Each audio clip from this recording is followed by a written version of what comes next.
ይስጥልሃሉ። በዚህም እንጥል አብሮ ሊታመም ይችላል። ለእንጥል መቆጣትም ሆነ መንስኤ ኢንፌክሽን ዋነኛው ነው ማለት ነው። ቫይረስ ወይም ባክቴሪያው እንጥልን ብቻ ለይቶ አያጠቃም። በተለይ ህፃናት ላይ በጉንፋንና በሌሎች ቫይረሶች ምክንያት የሚከሰቱ በሽታዎች ከጉሮሮ ጀርባ ያለው ክፍል ሲታመም ከእንጥል ጋር አፈጣጠራቸው የተያያዘ በመሆኑ አብሮ በቫይረሱ የመጠቃት አጋጣሚ አለ። ከጉሮሮና ከቶንሲል መቆጣት ጋር ተያይዞ እንጥልም አብሮ ይቆጣል። በዚህ ጊዜ እንጥል ይቀላል፣ ይወፍራል፣ ወደታችም ረዘም ሊል ይችላል። የቁመቱ መርዘም ወረድ ሊያስብለው ይችላል እንጂ እንጥል በራሱ ጊዜ አይወርድም ማለት ነው። እንጥል ሲረዝም ወይም በኢንፌክሽን ሲጠቃ ታዲያ የህመም ስሜት ሊሰማ ይችላል። የጉሮሮ ህመም፣ የጉሮሮ መከርከር፣ ምግብ ለመብላትና ለማዋጥ መቸገር፣ አንገት አካባቢ ያሉ ፍርንትት የሚባሉት እብጠት እንጥል በኢንፌክሽን ሲጠቃ ሊከሰቱ የሚችሉ የህመም ስሜቶች ናቸው። እነዚህ ምልክቶች በእንጥል መቆጣት ብቻ የሚታዩ ምልክቶች አይደሉም። ከዚህ ባለፈ እንጥል ሲረዝም የምላስን መሰረት ስለሚነካው ምቾትም አይሰጥም። ወደ ታች በደንብ ከረዘመ ደግሞ ሳል ማሰል፣ ከፍተኛ ትኩሳትም ሊኖር ይችላል ማለት ነው። ስለዚህ የህመሙን ምልክቶች በመለየት ተገቢውን ሕክምና ህፃናት እንዲያገኙ ማድረግ ከወላጆች ይጠበቃል ማለት ነው። በማህበረሰብ ውስጥ እንጥል ይወርዳል፣ ከወረደ ደግሞ መታፈን ስለሚኖር ሞት ያስከትላል የሚል ግንዛቤ አለ። ይህም በተመለከተ እንግዲህ የተለያዩ ማብራሪያዎች አሉ። እነሱን አብራችሁ ተከታተሉ። ኢንፌክሽን እንዳለ ከተረጋገጠ ቤት ውስጥ ህፃናት በቂ ፈሳሽ እንዲወስዱ፣ ያበጠውን ስለሚቀንስ ለብ ያለ ውሃ እንዲጠጡ እና ህመም ሲኖር ማስታገሻ መድኃኒት እንዲወስዱ ማድረግ ይመከራል።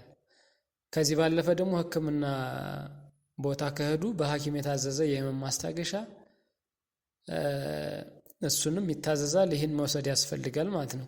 እንጥል ማስቆረጥ አሁንም ድረስ የሚስተዋል ተግባር ነው። ይህ ተግባር ግን ጎጂ ልማዳዊ ድርጊት ተብሎ የተፈረጀ መሆኑን ቢታወቅም ማህበረሰቡ ግን እስካሁን ድረስ ከዚህ ድርጊት አልተቆጠበም ማለት ነው። እናም ድርጊቱን ለማስቆም ብዙ ሙከራዎች በየጊዜው ይደረጋሉ። በጤና ትምህርት ይሰጣል። በተለያዩ ማህበረሰባዊ ስብሰባዎች ላይም ይነገራል። ድርጊቱ ግን እስካሁን እንደቀጠለ ነው። ታዲያ ድርጊቱ ወዲያው የሚከሰትና ዘላቂ ጉዳትንም ስለሚያስከትል ከዚያ አለፍ ሲልም ሞት ሊያስከትል ይችላል፣ እያስከተለም ነው። እንጥል ወዲያው እንደተቆረጠ በደም መፍሰስ ምክንያት ህፃናት ለህልፈት ይዳረጋሉ። እንግዲህ እንጥል መቁረጥ በጣም ችግር ከሚያመጣው የመጀመሪያው የደም መፍሰስ መኖር ነው።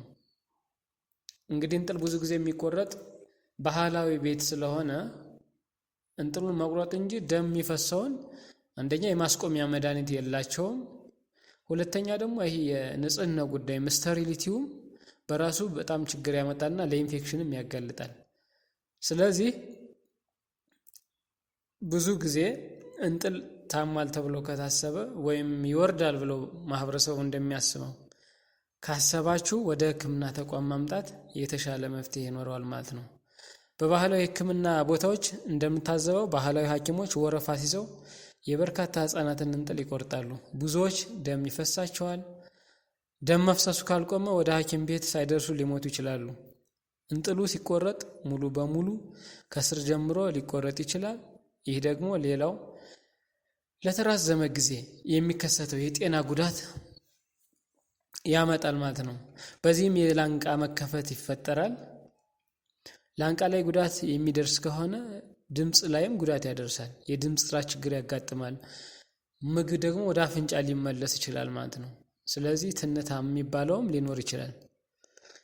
እንግዲህ ይህ ሁሉ እውነታ እንዳለ ሆኖ እንጥል ማስቆረጥ የሚያስከትላቸውን ችግሮች በመዘንጋት ይባስ ብሎም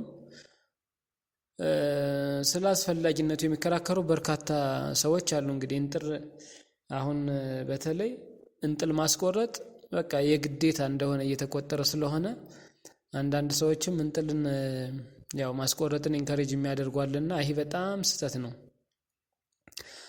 እንግዲህ አንዳንድ ጊዜ ህክምና ተቋማት ላይ በጣም በሚያሳዝን ሁኔታ ከሚቆርጡበት መሳሪያ አንስቶ ለማመን የሚከብድ ነገር ከህፃናት ላንቃ ላይ ወይም ጉሮሮ ላይም የማይሆን ነገር ተደርጎላቸው ይመጣሉ ማለት ነው ህክምና ቦታ ላይ። ስለዚህ ማህበረሰቡ መረዳት መገንዘብ ያለበት ወይም ይህን ቻናል የሚከታተል ሰው እንጥል ማስቆረጥ ፈጽሞ የተከለከለ ነው። እንጥል ማስቆረጥ ያው ህይወትን የሚያሳጣ ተግባር ስለሆነ ነው። ስለዚህ እንጥል ወርዷል ብላችሁ የምታስቡ ከሆነ መደረግ ያለበት የመጀመሪያው ወደ ህክምና ተቋም ማምጣት ነው። ሁለተኛው ደግሞ ህክምና ተቋም ሲሄዱ እንጥል የሚታመምበት ምክንያት ብዙ ምክንያቶች አሉ። ቅድም እንደጠቀስነው በባክቴሪያ ምክንያት ሊሆን ይችላል፣ በቫይረስ ምክንያት ሊሆን ይችላል፣ በፈንገስ ምክንያት ሊሆን ይችላል። ስለዚህ እነዚህ ሩት ኮዞች ከታወቁ ለነዚህ መድኃኒት መስጠት ነው እንጂ እንጥል መቁረጥ መፍትሄ አይደለም ማለት ነው። ነገር ግን ብዙ ህፃናት እኛ የምንታዘው ህክምና ተቋም ላይ እንጥላቸው ተቆርጠው የሚመጡት ከነዚህ ባለፈ ነገር ነው። ለምሳሌ ጡት አልጠባም አሉ ብለው የሚቆርጡ አሉ። ጡት የማይጠቡበት ደግሞ በጣም ብዙ ምክንያት አለ። ለምሳሌ የጨቅላ ህፃናትን ብናይ ከተወለዱ እስከ 28 ቀን ያሉ ህፃናትን ጡት የማይጠቡበት ምክንያት ብዙ አይነት ምክንያት ሊኖራቸው ይችላል። የመጀመሪያው ለምሳሌ ሃይፖተርሚያ የሚባለው ወይም ሙቀታቸው ከወረደ በፍጹም ላይጠቡ ይችላሉ። ሙቀታቸው መስተካከል አለበት። ሁለተኛው ደግሞ ከተወለዱ እስከ 28 ቀን ያሉ ህፃናት እንቅልፍ በጣም ያበዛሉ። ስለዚህ ቶሎ እያነቃን ማንሰጣቸው ከሆነ ከፍ እንዳሉት ህፃን ጡት አይጠቡም ማለት ነው። ይሄ በሚሆንበት ሰዓት አብዛኛው ሰው እንጥል ወድቆ ነው በማለት ነው እንግዲህ እንጥል እያስቆረጡ ያለ። ስለዚህ እነዚህ ነገሮች ለይቶ በማወቅ ህፃናትን መታደግ ያስፈልጋል። የህፃናት እንጥል መቁረጥ መቆም አለበት። ብዙ ህፃናት በእንጥል መቆረጥ ምክንያት ህይወታቸውን እያጡ ነው። ህክምና ተቋም ላይ መጣው በጣም ደም ከፈሰሳቸው በኋላ ይመጣሉ። ከዛ መጣው ደግሞ ለነሱ የሚሆን ደም ይታጣል። ስለዚህ በቀላል ነገር መዳን የሚችሉ ህመሞች ባላስፈላጊ እንጥል መቁረጥ ምክንያት ብዙ ህፃናትን እያጣን ስለሆነ ሁላችንም ይሄን መገንዘብና መረዳት ያስፈልጋል። ስለዚህ ከዚህ ድርጊት ሁላችንም መቆጠብ ያስፈልጋል። ለዛሬ ይዤላችሁ የመጣሁት የትምህርት ርዕስ የእንጥል መቁረጥ ጉዳትን በተመለከተ ይሆናል።